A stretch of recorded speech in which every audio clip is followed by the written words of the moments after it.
ஒரு ராஜா இருந்தார். அவர் ஒரு நாள் தன்னுடைய தலைநகரத்தை சுற்றி வந்துக்கிட்டு இருந்தார். ஒரு இடத்துல ஒரு அழகான நிலத்தை பார்த்தார். ஆஹா, இந்த இடத்துல நமக்குன்னு ஒரு மாளிகையை கட்டினா எவ்வளோ நல்லாயிருக்கும் அப்படின்னு நினச்சார். ராஜா நினச்சா அது முடியாத காரியமா? சரி, இந்த நிலம் யாருக்கு சொந்தம்னு விசாரிங்க அப்படின்னார் பக்கத்தில் இருந்தவங்கக்கிட்ட. அவங்கெல்லாம் ஓடி போய் விசாரித்தாங்க. அந்த இடம் ஒரு வயசான கிழவிக்கு சொந்தம், வயசான அம்மாவுக்கு சொந்தமாக.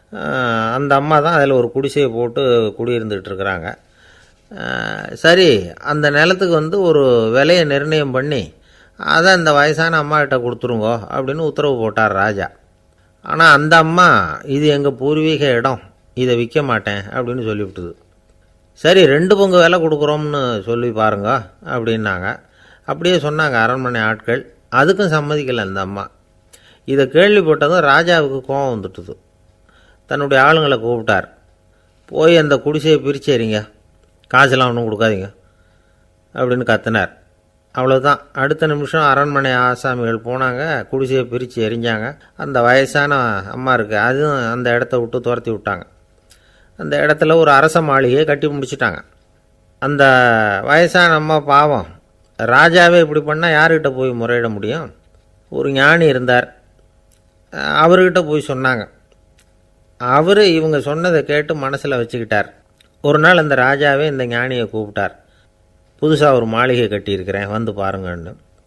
சரின்னு சொல்லி இந்த பெரியவர் ஒரு நாள் அந்த மாளிகைக்கு போனார். சும்மா போகல, ஒரு கழுதையையும் ஓட்டிகிட்டு போனார். கொஞ்சம் சாக்குகள், வெத்து சாக்கு, அதையும் எடுத்து கழுதை முதுகில் போட்டு கழுதையை ஓட்டிகிட்டு போகிறார். ராஜா பார்த்தார். அவருக்கு இது ஆச்சரியமாக இருந்தது. என்ன இது, மாளிகைக்கு வந்துட்டு போங்கன்னு கூப்பிட்டா கழுதை சாக்கு இதெல்லாம் கொண்டு வராரே, ஒன்றும் புரியலையேன்னு நினச்சார். எதுக்காக இதெல்லாம்னு கேட்டார். அரசருடைய தோட்டத்திலேருந்து கொஞ்சம் மண் எடுத்துகிட்டு போகிறதுக்கு ஆசைப்படுறேன், அதுக்கு நீங்கள் அனுமதி கொடுக்கணும் அப்படின்னாரு இவர். இது என்ன வேடிக்கையான கோரிக்கையாக இருக்குது அப்படின்னு நினச்சார் ராஜா. இருந்தாலும் மண்ணு தானே கேட்குறாரு, எடுத்துகிட்டு போகட்டுமே அப்படின்னு நினச்சார். சரின்னு அனுமதி கொடுத்தார். அந்த பெரியவர் தோட்டத்துக்கு போனார், மண்ணை வெட்டினார், சாக்கில் போட்டு நிரப்புனார். ராஜாவை கொஞ்சம் கிட்ட வாங்கன்னு கூப்பிட்டார். இந்த மண் மூட்டையை தூக்கி கழுதையோட முதுகில் வைக்கணும், கொஞ்சம் உதவி பண்ணுங்கன்னார். ஓ, பண்ணுறேனே அப்படின்னு சொல்லி ராஜா கிட்ட போனார். மூட்டையை தூக்கி பார்க்குறாரு, முடியல, திணறி போயிட்டார். இப்போ அந்த ஞானி பேசினாராம். அரசே, இந்த ஒரு சாக்கு மண்ணையே உங்களால் தூக்க முடியல, அந்த கிழவிகிட்ட இருந்து அந்த அக்கிரமமாக அபகரித்த இந்த தோட்டம் பூராவையும் சுமக்கணும்னு ஆசைப்படுறீங்களே, அது உங்களால் முடியுமா அப்படின்னு கேட்டாராம். ராஜா யோசனை பண்ண ஆரம்பித்தார். தன்னுடைய செயலுக்காக வருத்தப்பட்டாராம். அந்த வயசான அம்மாவை உடனடியாக வரவழைச்சார். தாயே, தப்பு பண்ணிட்டேன், என்னை மன்னிச்சுக்குங்க, இன்னையிலேருந்து இந்த மாளிகையும் தோட்டமும் உங்களுக்கு தான் சொந்தம் அப்படின்னு சொல்லிவிட்டாராம். போகிறப்ப இந்த உலகத்திலேருந்து என்னத்தை எடுத்துகிட்டு போக போகிறோம், அதனால் ரொம்பவும் அலட்டிக்க வேண்டியதில்லை, கர்வப்பட வேண்டியதில்லை அப்படிங்கிறது ஒரு பெரிய உபதேசம். ஒரு பெரிய மனுஷன் சாக கிடந்தார், ரொம்பவும் அழுதார். ஏன் அழறீங்க அப்படின்னு கேட்டாங்க சுற்றி இருந்தவங்க. நான் சாகிறதுக்காக கவலைப்படலை, நான் நம்ம ஜனங்களுக்காக எவ்வளவோ காரியம்லாம் செஞ்சுக்கிட்டு வந்தேன்.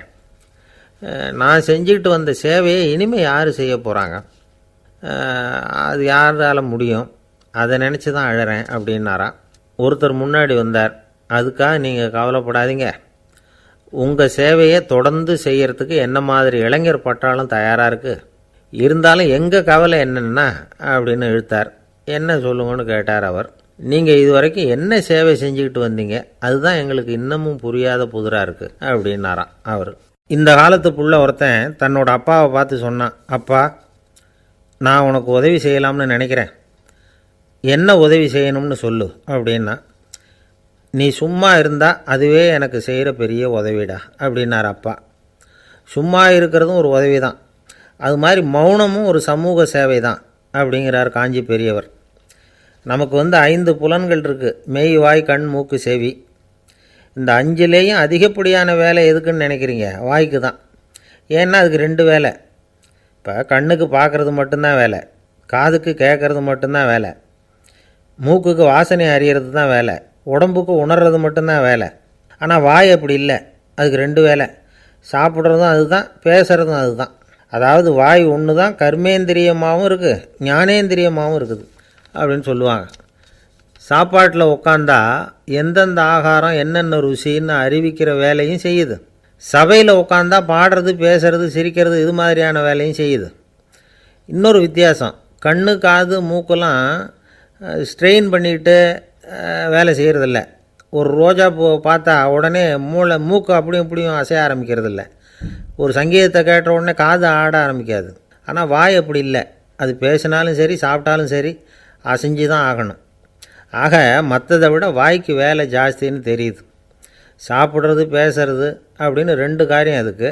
இப்படி 2 காரியம் இருக்கிறதுனால அது 2ஐயும் பாதியாக குறைச்சிக்கணுங்கிறது கடவுள் அபிப்பிராயமாக இருக்கணும் அப்படிங்கிறார் காஞ்சி பெரியவர். ஆனால் இப்போ நாம் அப்படியா நடந்துக்கிறோம்? அதுக்கு நேர்மாறாக நடந்துக்கிறோம். நாம் சாப்பிட்றதும் அதிகம், பேசுகிறதும் அதிகம். 2 வேலையையும் தேவைக்கு அதிகமாகவே செய்கிறோம். வாய் தான் ரொம்ப ஓவர் ஒர்க்குடு. அதுக்கு ஓய்வு கொடுத்தா உடம்பும் நல்லாயிருக்கும், உலகமும் நல்லாயிருக்கும். மௌன விரதம் இருக்கிறதெல்லாம் எதுக்காக நினைக்கிறீங்க? இதுக்காக தான். இந்த காலத்தில் மௌனமாக இருக்கிறவங்கெல்லாம் மகத்தான தொண்டு செய்கிறாங்க அப்படின்னு தான் சொல்லணும்.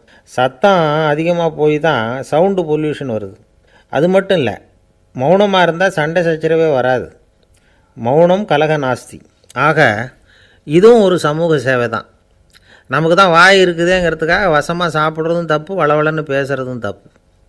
ஒரு கருத்தை சொல்கிறதுக்கு ஒரே ஒரு சொல்லு போதும் அப்படின்னு இருக்கும்பொழுது 2 சொற்களை செலவு பண்ணாதே. எவ்வளவு சொன்னாலும் அதனால் ஒரு பயனும் விளையாது அப்படின்னு தெரிய வருமேயானால் அந்த ஒரு சொல்லையும் விரயம் பண்ணாதே அப்படிங்கிறார் ஒரு அறிஞர். எல்லா குணங்கள்லேயும் மௌனம்தான் சிறந்தது அப்படிங்கிறார் ஒருத்தர். மௌனமாக இருக்கிறது மூலமாக மற்றவர்கள் குறைகளை நம்மால் தெரிஞ்சிக்க முடியும். அதே சமயத்தில் நம்மக்கிட்ட இருக்கிற குறைகளை மற்றவங்களுக்கு தெரியாமல் மறைச்சிக்கவும் முடியுங்கிறார் அவர். உண்மைதானே? ஒரு பெரிய மேடை பேச்சாளர், பொது வாழ்க்கையில் 25 வருஷ காலமாக ஈடுபட்டிருக்கிறவர். அவர் மனைவி ஒரு நாள் சொன்னாங்க, எங்கள் வீட்டுக்காரர் 25 வருஷ காலமாக பொது வாழ்வில் ஈடுபட்டிருந்தா கூட இந்த மாதம் 10ஆம் தேதியிலேருந்து தான் மக்களுக்கு சேவை செய்ய ஆரம்பிச்சிருக்கார் அப்படின்னு நாங்கள் ரொம்ப பெருமையாக. 10ஆம் தேதிக்கு அப்படி என்ன விசேஷம் அப்படின்னு கேட்டோம். அன்னையிலேருந்து தான் அவர் மேடையில் பேசுகிறத நிறுத்தினார் அப்படின்னாங்க அந்த அம்மா. ஒரு நண்பர் அவசரமாக என்கிட்ட ஓடி வந்தார். அப்புறம் சொன்னார், என்னால் நம்பவே முடியல சார், என் பையனை அப்படி அப்படின்னு சொல்லி ஆச்சரியப்பட்டார். உங்கள் பையன் அப்படி என்ன தான் செஞ்சுட்டான் அப்படின்னு கேட்டேன். என்னால் முடியாத ஒரு காரியத்தை அவன் செஞ்சுட்டான் சார் அப்படின்னார். அது என்னன்னு தான் சொல்லுங்களேன். என்ன 5ஆவது வகுப்பில் அவன் ஒரே தடவையில் தேறிட்டான் சார், அதாவது ஒரே அட்டம்ப்டில் பாஸ் ஆகிருக்கான் அப்படின்னார் மூச்சு வாங்க. கஷ்டப்பட்டு பரீட்சை எழுதுனது அவன், இவருக்கு ஏன் மூச்சு வாங்குது? நம்மால் செய்ய முடியாத ஒரு காரியத்தை இன்னொருத்தர் செய்யும் பொழுது அது நமக்கு ஆச்சரியமாக இருக்குது. சர்க்கஸ் பார்க்குறோம், ஒருத்தர் அந்த இடத்துல தொங்குறார், அது நமக்கு ஆச்சரியம். ஏன்னா அது நம்மால் முடியாத காரியம். நம்மால் முடியாத ஒன்றை அடுத்தவர் எளிதாக செய்யும் பொழுது நாம் மருள்வது இயற்கை. இதை தான் தொல்காப்பியம் மருட்கை அப்படின்னு சொல்லுது. இந்த வியப்பு இருக்குதே, இது 4 வகையில் ஏற்படுறதாக தொல்காப்பியம் சொல்லுது. அது என்ன 4 வகை? முதல் வகை எப்படின்னா புதுமையான அரிய செயல்களை செய்கிறது. 2வது வகை என்னென்னா பெரும் செயல்களை செய்கிறது. 3வது வகை என்னென்னா மிக நுட்பமான செயல்களை செய்கிறது. 4வது வகை என்னென்னா ஆக்கம் தரும் செயல்களை செய்கிறது. புதுமை, பெருமை, சிறுமை, ஆக்கமோடு மதினம் சாலா மருட்கை 4 அப்படிங்கிறது தொல்காப்பியம். இன்றைக்கி விஞ்ஞானம் புதுசு புதுசாக எதையோ கண்டுபிடிக்குது. ஆரம்பத்தில் அது ஆச்சரியமாக இருக்குது, அப்புறம் அது நமக்கு பழகி போடுது. வானொலி பெட்டி புதுசாக வந்தப்போ ஒரு பெட்டி பேசுதுங்கிறது எவ்வளோ பெரிய ஆச்சரியம். இப்போ யாரும் அதை ஆச்சரியமாக பார்க்குறதில்ல. மதினம் சாலா மருட்கை அப்படின்னு ஒரு சொற்றொடர் வருது பாருங்க, அதில் கருத்தாழம் உண்டு. எதை பற்றியும் போதுமான அளவு புரிந்து கொள்ளாத போது ஒருத்தர் ஆச்சரியப்படுறார். புரிந்து கொண்ட பிறகு ஆச்சரியம் மறைஞ்சு போடுது. மிக நுட்பமான செயல்களும் நம்ம ஆச்சரியப்பட வைக்கும். ஒரு அரிசியில் ஒரு திருக்குறள் எழுதி காட்டுறாங்க, ஒரு முட்டை ஓட்டுக்குள்ளே ஓவியம் தீட்டி காட்டுறாங்க. கருங்கல் சிற்பங்களில் எவ்வளவு நுட்பமான வேலைப்பாடுகளை எல்லாம் பார்த்து ஆச்சரியப்படுறோம்.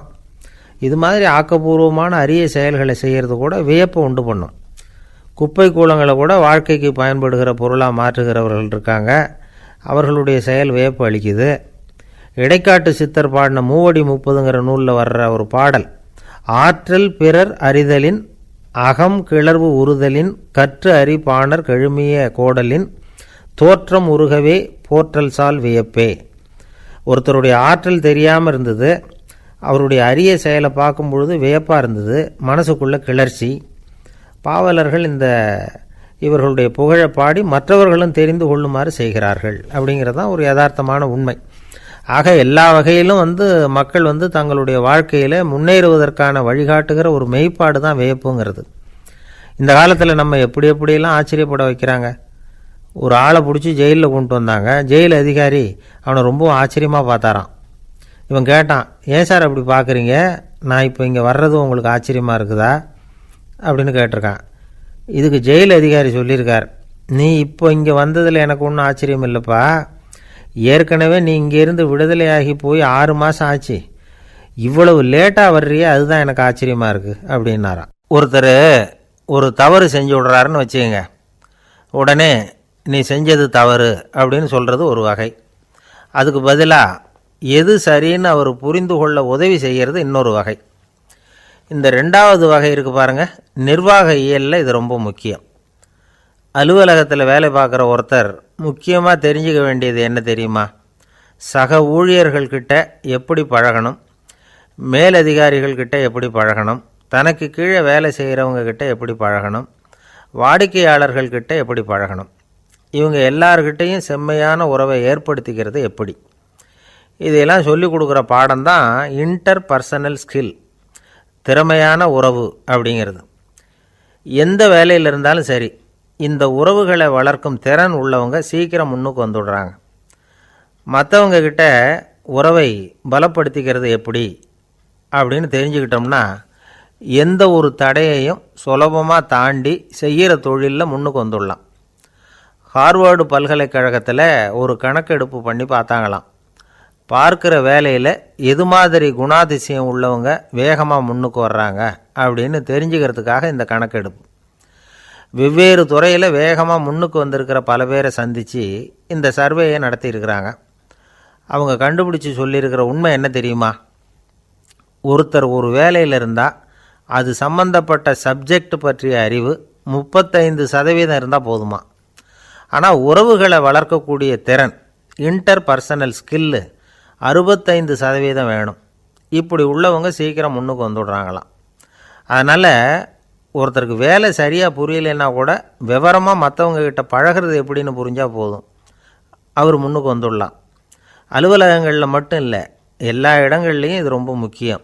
வீட்டுக்குள்ளேயும் இது ரொம்ப முக்கியம், வீட்டுக்கு வெளியேயும் இது முக்கியம். அடுத்தவங்கக்கிட்ட பழகிறது எப்படிங்கிறத தெரிஞ்சிக்காதவன் வாழ்க்கையில் முன்னேற முடியாது. இன்றைக்கி ஆயுதங்களால் காயப்படுத்தி கொள்ளுகிறவர்களை விட வார்த்தைகளால் காயப்படுத்தி கொள்ளுகிறவர்கள் தான் அதிகம். பெரியவங்க என்ன சொல்கிறாங்க தெரியுமா? நீங்கள் இந்த பூமியில் பிறந்ததன் அர்த்தம் பூர்த்தி ஆகணும்னா அடுத்தவங்களுக்கு உதவி பண்ணுங்க. அடுத்தவங்களுக்கு உதவி செய்ய முடியாவிட்டால் கூட பரவாயில்லை, ஆனால் யாரையும் புண்படுத்தி விடாதீங்க அப்படின்னு சொல்கிறாங்க. எனக்கு தெரிஞ்ச ஒருத்தர் ஒரு அலுவலகத்தில் வேலை பார்க்குறார். அவர் சொல்லுவார், எனக்கு இந்த இன்டர் பர்சனல் ஸ்கில் ரொம்ப அதிகம் சார், சக ஊழியர்கள்கிட்ட ரொம்ப சுமூகமாக நடந்துக்குவேன். என் கூட வேலை பார்க்குற ஒருத்தருக்கு ஏதாவது ஒரு கஷ்டம்னா அந்த சமயத்தில் அவர் செய்ய வேண்டிய வேலையை நான் செஞ்சுருவேன் சார் அப்படிம்பார். நான் அவர்கிட்ட சமீபத்தில் அப்படி ஏதாவது செஞ்சுருக்கீங்களா அப்படின்னு கேட்டேன். செஞ்சுருக்கேன் சார். போன வாரம் புதன்கிழமை ஆஃபீஸில் என் பக்கத்து சீட்டுக்காரருக்கு வயிற்று வலி, உடனே நான் மெடிக்கல் லீவ் போட்டுவிட்டு எங்கள் வீட்டுக்கு போயிட்டேன் சார் அப்படின்னார். ஒரு அம்மா தெருவில் உட்காந்து என்னத்தையோ தேடிட்டு இருக்கிறாங்க. அந்த அம்மா ஒரு சூஃபி ஞானி. அவங்க பேர் என்னென்னா ரபியா அல் அடாவியா. அந்த அம்மாவுக்கு கண் கூட தெளிவாக தெரியாது. அந்த பக்கமாக வந்த சில பேர் இவங்களுக்கு உதவி செய்கிறதுக்காக வந்தாங்க. என்ன தேடிட்டு இருக்கிறீங்க அப்படின்னு கேட்டாங்க. இதுக்கு அந்த அம்மா, அந்த கேள்வி அவ்வளோ முக்கியத்துவம் இல்லை, நான் தேடிட்டு இருக்கிறேன், உங்களால் முடிஞ்சால் எனக்கு உதவி பண்ணலாம் அப்படின்னாங்களாம். உதவி செய்ய வந்தவங்களுக்கு ஆச்சரியம். எதை தேடுறோங்கிறது தெரியாமல் இப்படி ஏன் நேரத்தை செலவழிக்கிறீங்க, நாங்கள் எப்படி உங்களுக்கு உதவ முடியும், எங்களுக்கு ஒன்றும் புரியலையே அப்படின்ட்டுருக்காங்க. சரி, உங்களை திருப்தி பண்ணுறதுக்காக சொல்கிறேன், ஒரு குண்டூசி தொலைஞ்சி போச்சு, அதை தேடுறேன் அப்படின்னாங்களாம் அந்த அம்மா. அதுக்கப்புறம் இவங்களும் சேர்ந்து தேட ஆரம்பிச்சிட்டாங்க. கொஞ்ச நேரம் ஆச்சு, ஒன்றும் கிடைக்கல. உதவி செய்ய வந்தவங்களும் அழுத்து போட்டாங்க. அப்புறம் கேட்டாங்க, பாருங்கம்மா, இது ரொம்பவும் பெரிய தெரு, அகலமான தெரு, அதனால் குறிப்பாக நீங்கள் எந்த இடத்துல அந்த குண்டூசியை தொலைச்சிங்க அதை சொல்ல முடியுமான்னாங்களாம். இதுக்கு அந்த அம்மா, நீங்கள் மறுபடியும் அர்த்தமில்லாத கேள்வியை கேட்குறீங்க, உங்கள் கேள்விக்கும் நான் தேடுறதுக்கும் என்ன சம்மந்தம்னாங்களாம். இதை கேட்டதும் அவங்க ஒரு மாதிரி ஆயிட்டாங்க. என்னம்மா நீங்கள் பைத்தியம் மாதிரி பேசுகிறீங்க அப்படின்னாங்களாம். சரி, உங்களை மறுபடியும் திருப்திப்படுத்துறதுக்காக சொல்கிறேன், அதை நான் எங்கள் வீட்டில் தொலைச்சுட்டேன் அப்படின்னாங்களாம். அப்புறம் எதுக்காக இங்கே வந்து தேடிட்டு இருக்கிறீங்க அப்படின்னு கேட்டிருக்காங்க. ஏன்னா இங்கே தான் வெளிச்சம் அதிகமாக இருக்குது, அங்கே வீட்டுக்குள்ளே இருட்டாக இருக்குது, அதனால் இங்கே வந்து தேடுறேன், வெளிச்சம் உள்ள இடத்துல தானே தேட முடியும் அப்படின்னாங்களாம் அந்த ஞானி. இந்த கதைக்கு என்ன அர்த்தங்கிறத பெரியவங்க சொல்கிறாங்க. அதாவது இந்த தேடுதல்ங்கிறது ஒரு வியாதி. அது நம்ம சதா அலைய வைக்கும், பைத்தியமாக மாற்றுறதுக்கு முயற்சி பண்ணோம். ஒரு காலம் அது நிறைவு அடையவே அடையாது. வாழ்வுங்கிறது ஒரு புரிந்து கொள்ள முடியாத சதா ஏங்கி கொண்டிருக்கிற ஒரு செயல். அதுக்கு ஆரம்பமும் இல்லை, முடிவும் கிடையாது. எதையோ தேடணும் அப்படிங்கிற உந்துதல் நமக்குள்ளே இருக்கும், ஆனால் குறிப்பாக எதை தேடிட்டு இருக்கிறோம் அப்படிங்கிறது புரியாது. அப்படி ஏதாவது ஒன்றை தேடி அடைஞ்சிடுறோம்னு வச்சுக்கோங்க, உடனே ஒரு அதிருப்தி வந்துடும். அதனால் வாழ்க்கைங்கிறது சலிப்பு நிறைந்தது அப்படிங்கிற எண்ணத்தை உண்டாக்கிக்கிறோம். ஒன்று அடைஞ்சதுக்கு அப்புறம் இன்னொன்று தேட ஆரம்பிச்சிருவோம். ஆக இந்த தேடல்ங்கிறது நாம் ஒன்று அடைஞ்சாலும் அடையாவிட்டாலும் தொடர்ந்து நடந்துக்கிட்டு தான் இருக்கும். இதுக்கு முடிவே கிடையாது. இந்த உண்மையை நாம் நல்லா புரிஞ்சுக்கணும் அப்படிங்கிறது பெரியவங்களுடைய கருத்து.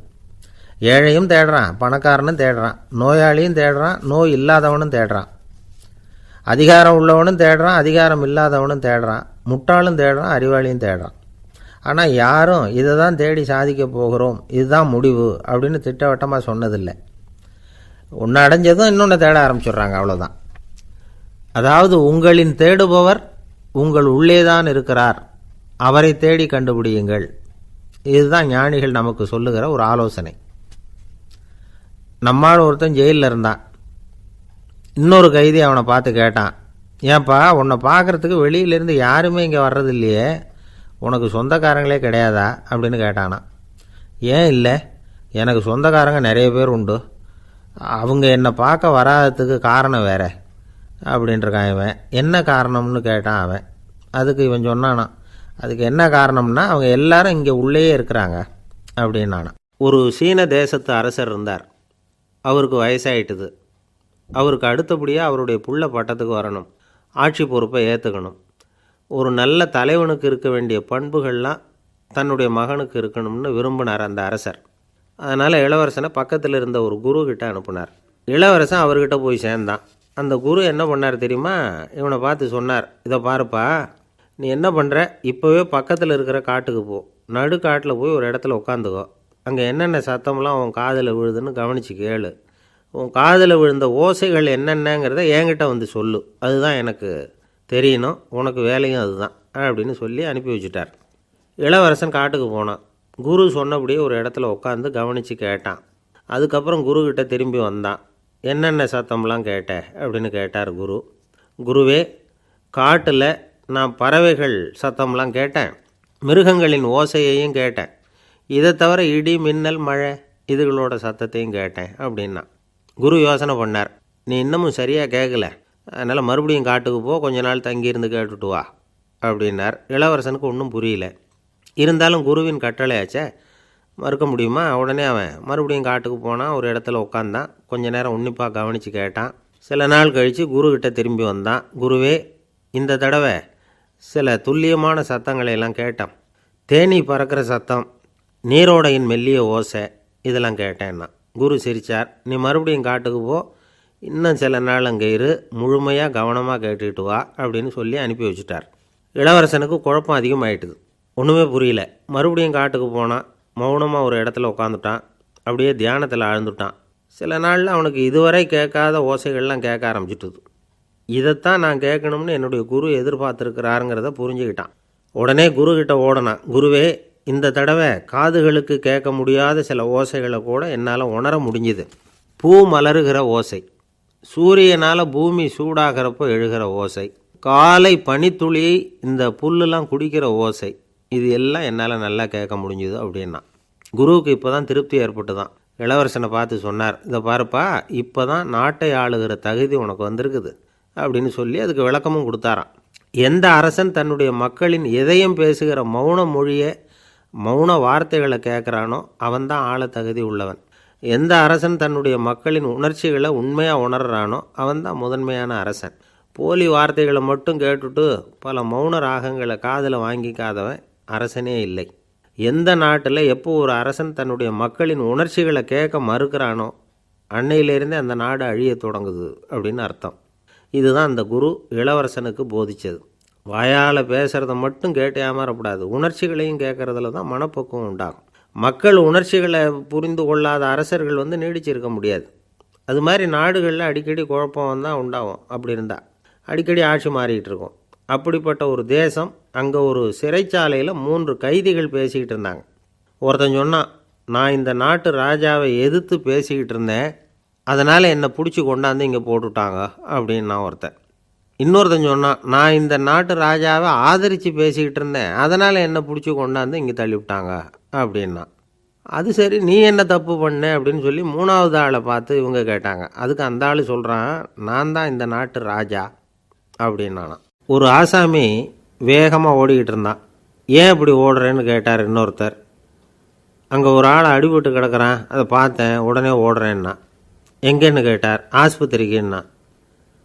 ஒரு ஆள் அடிபட்டு கிடக்கிறத பார்த்தா உடனடியாக நாம் செய்ய வேண்டியது முதல் உதவி, அதுக்கப்புறம் தான் ஆஸ்பத்திரி. இன்றைக்கி விபத்துங்கிறது சர்வசாதாரணமாக நடந்துக்கிட்டு இருக்குது. வாகன விபத்து, வெடிகுண்டு விபத்து, தீ விபத்து, கட்டடம் சரியறது, பூகம்பம், இப்படி நிறைய நடக்குது. ஒரு விபத்தை பார்த்துட்டா நம்மளில் பல பேர் நமக்கு என்னத்துக்கு வம்புன்னு ஒதுங்கி போயிடுறதும் உண்டு. சில பேர் துணிஞ்சு கிட்ட போய் உதவி செய்கிறதும் உண்டு. அப்படி உதவி செய்ய நினைக்கிறவங்களுக்கு உபயோகப்படுற தகவல் இது. விபத்தில் காயமடைஞ்சவங்களை 3 பிரிவாக பிரிக்கலாமா. முதல் வகை கொஞ்சம் சீரியஸானது, உயிருக்கு உடனே ஆபத்து தரக்கூடியது. மூளை காயம், முகம், கழுத்து காயங்கள், இருதயம், நுரையீரல் காயங்கள், வயத்தில் உள்ளுறுப்பு காயங்கள், அதிகப்படியான இரத்தப்போக்கு, இதனால எல்லாம் பாதிக்கப்பட்டிருந்தால் அது முதல் வகை அப்படின்னு நாமளே மனசுக்குள்ளே முடிவு பண்ணிக்கணும். இவங்களுக்கெல்லாம் உடனடியாக முதல் உதவி கொடுக்கணும். தாமதப்படுத்தாமல் ஆஸ்பத்திரிக்கு கொண்டுகிட்டு போயிடணும். இப்படி கொஞ்சம் எச்சரிக்கையாக நடந்துக்கிட்டால் அவங்களில் பல பேரை காப்பாற்றி போடலாம். 2வது வகை எப்படின்னா, முதல் உதவி விரைவாக கிடைச்சா உயிர் பிழைக்கக்கூடிய மார்பு காயங்கள், கைகால் எலும்பு முறிவு, இடுப்பு முதுகெலும்பு காயம், சீரான இரத்த சேதம், இப்படிப்பட்டவங்களை 2வது வகையாக பிரிக்கணும். ஆபத்து இல்லாத சிராய்ப்புகள், சிறு காயங்கள், இரத்த உறைவுகள், இதனால் பாதிக்கப்படுறவங்க 3வது வகை. ஒருத்தர் தலையில் அடிபட்டு நினைவு விழுந்துட்டார்னு வச்சுங்க, அவருக்கு வாந்தி வர்றதுனால புறையேறி மூச்சு அடைப்பு உண்டாகும். இப்படி ஆகாமல் இருக்கிறதுக்காக தலையை ஒரு பக்கமாக சாய்ச்சி வைக்கலாம். நாடி துடிப்பையும் இதய துடிப்பையும் தொட்டு பார்க்கணும். அது குறைஞ்சிருந்தாலும் சரி, நின்று இருந்தாலும் சரி, அவர் மார்பை நிமிஷத்துக்கு 80 தடவை உள்ளங்கையால் அழுத்தி இதய துடிப்பை மீட்கிறதுக்கு உதவி பண்ணணும். கழுத்தில் காயம்பட்டாலும் ஆபத்து அதிகம். கழுத்துக்கு அடியில் ஒரு துண்டை மடித்து வைக்கலாம். 2 பக்கமும் சின்ன தலையணை அல்லது துணி மடிப்புகளை வச்சு கழுத்தை அதிகமாக அசையாமல் பார்த்துக்கலாம். முதுகெலும்பு முறிஞ்சிருக்குமோ அப்படிங்கிற சந்தேகம் இருந்ததுன்னா அவரை அதிகமாக அசைய விடக்கூடாது. அதிகமாக அசைஞ்சால் தண்டு இடத்துல பாதிப்பு ஏற்பட்டு கைகால் விளங்காமல் போயிடும். அவரை ஒரு கனமான போர்வை இல்லைன்னா பாயில் படுக்க வச்சு 4 பேர் மெதுவாக தூக்கி மருத்துவ உதவிக்கு அனுப்பி வைக்கலாம். கையெலும்பு முறிஞ்சிருந்தால் முறிஞ்ச பாகத்தை உடம்போடு சேர்த்து அசையாமல் கட்டி போடலாம். கால் எலும்பு முறிஞ்சிருந்தால் மற்ற காலோடு சேர்த்து கட்டி போடலாம். முறிஞ்ச பாகம் தொங்காமல் பார்த்துக்கணும், அப்போ தான் வீக்கம் உண்டாகாமல் இருக்கும். வெட்டு காயம், குண்டடிப்பட்ட காயம், இதிலெல்லாம் ரத்தப்போக்கு அதிகமாக இருக்கும். ரத்தம் வெளியேற ஆபத்து அதிகம். சுத்தமான துணியை பல மடிப்புகளை மடித்து காயத்தின் மேலே வச்சு அழுத்தமாக ஒரு 10 நிமிஷம் பிடிச்சிக்கணும். ரத்தம் நின்ன உடனே காயத்துக்கு கட்டு போடலாம். சில சமயம் காயம்பட்ட பாகத்தை உயரமாக தூக்கி பிடிச்சிக்கிட்டா தான் ரத்த கசிவு நிற்கும். இந்த விவரங்களையெல்லாம் கொஞ்சம் மனசில் வாங்கி வச்சுக்கிட்டோம்னா சமயத்தில் உதவும். ஏன்னா இந்த காலத்தில் விபத்து எந்த ரூபத்தில் எப்போ வரும்னு யூகிக்கவே முடியல. நண்பர் ஒருத்தர் சொன்னார், நேற்றுக்கு பாருங்கள் சார், என் கண்ணு முன்னாடியே ஒரு சின்ன விபத்து நடந்ததுன்னார். என்னன்னு விசாரித்தோம். ஒரு பஸ்ஸில் வந்துக்கிட்டு இருந்தேன். அந்த பஸ்ஸில் பின்பக்கம் படி ஓரமாக நின்றுக்கிட்டு இருந்த ஒருத்தர் ரோட்டில் விழுந்துட்டார். டிரைவர் அதை கவனிக்கலை, நிறுத்தாமல் அவர் பாட்டுக்கு போகிறாருன்னார். கண்டக்டர் உடனே விசில் கொடுத்து பஸ்ஸை நிறுத்த வேண்டியது தானே அப்படின்னோம். அதுதான் சார் முடியாமல் போச்சுன்னார் அவர். ஏன்னு கேட்டாங்க. தவறி கீழே விழுந்ததே அந்த கண்டக்டர் தான் சார் அப்படிங்கிறார். ஒரு நண்பர் அவர்கிட்ட பேசிக்கிட்டு இருந்தேன். மனித உறவுகள் பற்றி அவர் சொல்லிகிட்டு இருந்தார். அமெரிக்காவில் தந்தை மகன் உறவு எப்படி இருக்குது அப்படிங்கிறத விளக்கிறதுக்கு அவர் ஒரு கதையை சொன்னார். ஒரு அப்பா பகல் பூராவும் அலுவலகத்தில் வேலை, ஓடி ஆடி உழைச்சிக்கிட்டு களைச்சி போய் ராத்திரி 10 மணிக்கு மேலே வீடு திரும்பினான். வீட்டு வாசலில் அவரோட மகன் காத்துக்கிட்டு இருக்கிறான். இன்னமும் தூங்கலை. அப்பாவை வாசல்லையே தடுத்து நிறுத்தி, அப்பா உனக்கு சம்பளம் எவ்வளவு அப்படின்னு கேட்குறான். ஏற்கனவே ஆஃபீஸ் பிரச்சனைகளால் அழுத்து போய் திரும்புகிற அப்பாவுக்கு கோவம் வந்துடுது. என்னடா இப்படிலாம் கேளுன்னு உங்கள் அம்மா உனக்கு சொல்லி கொடுத்தாளா அப்படின்னு சொல்லிவிட்டு உள்ளே போய் சட்டையை கட்டி மாட்டிவிட்டு குளிச்சுவிட்டு மறுபடியும் வெளியில் வந்து உடையை மாற்றுகிற சமயம் அப்போ மறுபடியும் மகன் உள்ளே வந்து நிற்கிறான் அவர் முன்னாடியே. அப்பா உனக்கு எவ்வளவு சம்பளங்கிறான் மறுபடியும். அப்பாவுக்கு எரிச்சல் அதிகமாகிட்டுது. மணிக்கு $20 போதுமா அப்படின்னார். அப்படின்னா எனக்கு ஒரு $10 தர முடியுமான்னா மகன். இதுக்கு தான் என் சம்பளம் எவ்வளவுன்னு கேட்டியா? 2ஆம் வகுப்பு படிக்கிற உனக்கு எதுக்குடா $10 அப்படின்னு கத்திவிட்டு தொலைக்காட்சி பெட்டியின் முன்னாடி போய் உட்காந்துக்கிட்டு ஏதோ நிகழ்ச்சியை பார்க்க ஆரம்பிச்சிட்டார். கொஞ்ச நேரம் கழித்து மறுபடியும் மகன் வந்து நிற்கிறான். அப்பா ப்ளீஸ் எனக்கு ஒரு $10 கொடுக்க முடியுமா? மகனுடைய கண்களில் கண்ணீர். என்னடா அவன் கண்ணீரை காட்டி காரியம் சாதிக்கலாம்னு பார்க்குறியா? ஒரு காசு கூட கொடுக்க மாட்டான் போ அப்படின்னு விரட்டி விட்டான். மகன் கண்ணீரை தொடச்சிக்கிட்டே கண்ணை தொடச்சிக்கிட்டு பேசாமல் போய் படுத்துக்கிட்டானா. கொஞ்ச நேரம் ஆச்சு. அப்பாவோட கோபம் கொஞ்சம் கொஞ்சமாக குறைஞ்சிது. பிள்ளைகிட்ட கோபமாக கத்துனது தப்பு தாங்கிறது புரிஞ்சுது அவனுக்கு. எழுந்திரிச்சு போனான், படுக்கை இறக்கி போனான். மகனை பார்த்தான். அவன் தலையணையை கட்டி பிடிச்சிக்கிட்டு அழுதுகிட்டு இருக்கிறான். அவனை மெல்ல நெருங்கி அவங்ககிட்ட எதமாக பேசுகிறதுக்கு ஆரம்பித்தானான். எதுக்குடா உனக்கு $10 பள்ளிக்கூடத்தில் கேட்டாங்களா அப்படின்னு கேட்டானான். மகன் சொல்லியிருக்கான், இல்லை டாடி, உனக்கு 1 மணி நேரம் சம்பளம் $20ன்னு சொன்னேன். நீ ஏற்கனவே எனக்கு கொடுத்த பாக்கெட் மணி $10 என்கிட்ட இருக்குது. இப்போ நீ இன்னொரு $10 கொடுத்தீங்கன்னா அதையும் சேர்த்து $20 ஆகிடும். அந்த $20 நான் உனக்கு கொடுத்துருவேன். அப்படி கொடுத்தா நீ என் கூட 1 மணி நேரம் செலவழிப்ப இல்லையா? அதுக்காக தான் $10 கேட்டேன் அப்படின்னு சொன்னானோ. அந்த அப்பா கண்ணு கலங்கி போச்சான். ஆதரவோடு தன்னுடைய மகனை கட்டி பிடிச்சி அழ ஆரம்பிச்சிட்டாராம். இதுதான் நண்பர் சொன்ன கதை. அமெரிக்கா மட்டும் இல்லை, உலகம் பூராவும் இன்றைக்கி மனித உறவுகள் இப்படி தான் மாறிக்கிட்டு இருக்கு. பெரியவர்கள் அறிவுரை என்ன தெரியுமா? உங்கள் குழந்தைகளிடமிருந்து குழந்தை பருவத்தை பிரித்து விடாதீர்கள் அப்படிங்கிறது தான். அதாவது இன்றைய குழந்தைகள் தங்கள் பிருந்தாவனத்தை இழந்து விடுகிறார்கள் அப்படிங்கிறது அவங்களுடைய கருத்து. இந்த நிலைக்கு நாம் காரணமாக இருந்துடக்கூடாது. குழந்தைகளோட விளையாடுவோம், குடும்பத்தோடு உறவாடுவோம் அப்படிங்கிறது தான் நம்முடைய நோக்கமாக இருக்கணும். இன்றைய உறவு முறைக்கு இன்னொரு உதாரணம் சொல்லுவாங்க. ஒருத்தர் வந்தாராம். அவர் பக்கத்தில் ஒரு சின்ன பையன். நாம் அவரை விசாரிக்கிறோம், யார் இந்த பையன் அப்படின்னா அவர் சொல்கிறார், இவன் எனக்கு தூரத்து உறவு அப்படின்னாராம். இந்த தூரத்து உறவுன்னா எப்படின்னு இருக்கான். இதுக்கு அவன் சொல்லியிருக்கிறான், இவன் எங்கள் அப்பாவுக்கு 8வது புள்ளை அப்படின்னானான். ஒரு ஊரில் ஒரு பெரிய ஞானி இருந்தார். அவர் படுக்கையில் இருந்தார். இன்னும் கொஞ்ச நேரம்தான் அவர் இந்த உலகத்தில் இருக்க போகிறார். அவரை சுற்றி ஏகப்பட்ட கூட்டம். ஏற்கனவே அவருடைய உபதேசங்களை கேட்டவங்க பல பேர் அவரை சுற்றி நிற்கிறாங்க. அந்த ஞானி மெதுவாக கண்ணை திறந்து பார்க்குறார். எல்லாரும் அவருடைய கடைசி வார்த்தையை கேட்கறதுக்காக அவளோட காத்துக்கிட்டு இருக்கிறாங்க. அந்த ஞானி மெதுவாக பேச ஆரம்பித்தார். நான் என்னுடைய வாழ்நாள் பூராவும் உங்களுக்கு நிறைய போதனைகள் சொல்லிக்கிட்டு இருக்கிறேன். பேரானந்தம், மகிழ்ச்சி, தியானத்தன்மை இதை பற்றியெல்லாம் சொல்லியிருக்கிறேன். இப்போ நான் வேறு ஒரு கரைக்கு போய்கிட்டு இருக்கிறேன். நான் இனிமேல் இந்த கரையில் இருக்க மாட்டேன். நீங்கள் நான் சொன்னதையெல்லாம் கேட்டீங்க, ஆனால் எதையும் நீங்கள் நடைமுறைப்படுத்தி பார்க்கல. எல்லாம் கேட்டதோடு சரி, அதோடு விட்டுவிட்டீங்க. அப்புறம் அதை தள்ளி போட்டுக்கிட்டே வந்துட்டீங்க. மேலும் அதை தள்ளி போடுறதுல எந்த பிரயோஜனமும் கிடையாது. இப்போ நான் போய்கிட்டு இருக்கிறேன். உங்களில் யாராவது என்னோட வர்றதுக்கு தயாரா அப்படின்னு கேட்டார். அவ்வளவுதான். யாரும் வாயை திறக்கலை. ஒரே மௌனம், சத்தமே இல்லை. ஒருத்தர் பார்த்துக்கிட்டே நிற்கிறாங்க. அந்த கூட்டத்தில் ஒரு ஆள் அந்த ஞானி கூடவே 40 வருஷத்துக்கு மேலே இருந்திருக்கிறான். அவனும் வாயை திறக்காமல் இன்னொருத்தன் முகத்தை பார்த்துக்கிட்டே நிற்கிறான். இந்த சமயத்தில் பின்னாடி நின்றுக்கிட்டு இருந்த ஒருத்தன் கையை தூக்கினான். ஞானி அவனை பார்த்தார். சரி, ஒருத்தனுக்காவது நம்மோட வர்றதுக்கு தைரியம் இருக்குது அப்படின்னு நினச்சார். ஆனால் அந்த ஆள் என்ன சொன்னான் தெரியுமா? ஐயா, நீங்கள் கேட்குறப்போ நான் உடனே எழுந்திருக்கல, கையை மட்டும்தான் தூக்கினேன். என்ன காரணம்னா, நான் எப்படி அடுத்த கரைக்கு சேர்றதுங்கிறத தெரிஞ்சுக்கிறதுக்காக தான். அந்த விவரத்தை மட்டும் இப்போ உங்ககிட்ட இருந்து நான் தெரிஞ்சுக்க ஆசைப்பட்றேன். ஏன்னா இப்போ நான் உங்கள் கூட வர்றதுக்கு தயாராக இல்லை. எவ்வளவோ காரியங்களை நான் இன்னும் இங்கே முடிக்க வேண்டியிருக்குது. வீட்டுக்கு ஒரு விருந்தினர் வந்திருக்கிறார், என்னுடைய இளைய மகனுக்கு கல்யாணம் பண்ணி வைக்கணும். அதனால் இன்றைக்கி உங்கள் கூட வர முடியாது. அது மட்டும் இல்லை, இப்போ உங்கள் கூட அடுத்த கரைக்கு வந்தால் திரும்பி வர முடியாதுன்னு வேறு சொல்கிறீங்க. அதனால் இப்போ நான் வரல. இன்னொரு நாள் நிச்சயமாக நான் வர்றேங்க, வந்து உங்களை சந்திக்கிறேன். அதனால் இப்போ நீங்கள் இன்னொரு தடவை எங்களுக்கு விளக்கமாக சொல்லணும். ஏற்கனவே பல தடவை சொல்லியிருக்கிறீங்க. தயவு பண்ணி இப்போ ஒரு தடவை சொன்னீங்கன்னா சௌகரியமாக இருக்கும். அந்த அடுத்த கரையை அடையிறது எப்படி, இப்போ ஒரு தடவை அதை விளக்கமாக சொல்லிட்டிங்கன்னா நல்லா ஞாபகப்படுத்திக்குவேன். அது சரியான சமயம் வர்றப்போ இது எனக்கு உதவியாக இருக்கும் அப்படின்னு நானா. ஆனால் உண்மை என்ன தெரியுமா, அந்த சரியான சமயம் வரவே இல்லை அப்படிங்கிறது தான் உண்மை. இப்படி அந்த கதை முடியும். இந்த கதை அந்த ஒரு ஆளுக்கு மட்டும் இல்லை, கிட்டத்தட்ட எல்லாருக்குமே அது பொருந்தும் அப்படிங்கிறாங்க விவரம் தெரிஞ்சவங்க. எல்லாருமே அந்த சரியான தருணத்துக்காகத்தான் காத்துக்கிட்டு இருக்கிறாங்களாம். அதுக்காக ஜோசியம் பார்க்குறாங்க, கைரேகை பார்க்குறாங்க, நாளைக்கு என்ன நடக்குங்கிற ஆவலில் எல்லோரும் காத்துக்கிட்டு இருக்கிறாங்க. ஆனால் அந்த ஒரு நாள் ஒருபோதும் வரப்போகிறதில்ல. நீங்கள் தள்ளி போடுறதுக்காக பல அர்த்தமில்லாத காரணங்களை தேடுறீங்க அப்படிங்கிறார் ஒரு ஞானி.